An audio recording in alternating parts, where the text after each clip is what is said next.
While I was in college, I didn't really have any money, so I realized I had to get a job. And I started looking at, what do people do full time after college? I didn't want a boring job, so trading appealed to me, right? If you think about what is trading, if you take a job on Wall Street or at a hedge fund, what are you as a trader? You're just a full-time gambler in financial markets, right? For the most part, you're not gambling your own money. So I took my job at Susquehanna International Group, which is one of the top trading firms in the US, if not the top trading firm. It's an amazing place to work, but regardless, I wanted to gamble. I knew I liked poker. I knew I was good at math. So I wanted a full-time job where I got a stable income that kind of had those components.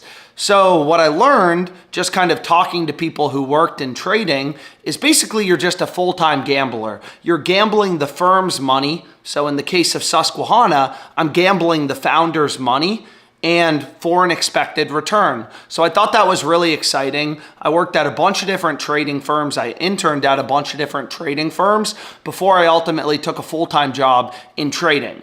And I thought Susquehanna International Group, which by the way is the most amazing company in the world, I highly recommend anybody who loves to gamble, you consider applying there. You literally get to play poker at work because they are huge believers in understanding the math behind gambling.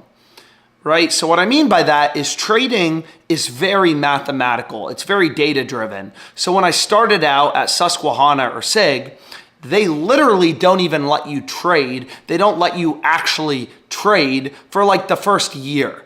I mean, they are teaching you all sorts of stuff about the math behind trading, how options work, optimal strategy, right? Like this is a science. I learned that gambling is a science. There's no luck. There's no BS. These firms are printing billions of dollars in profit a year, the top trading firms, the top investment banks, and it is a science, right? Nobody is waking up and just saying, oh, well, I think I'll buy Facebook today. That's not how trading works. It's very mathematical, data-driven. You have to learn a lot about probability, markets, managing risk.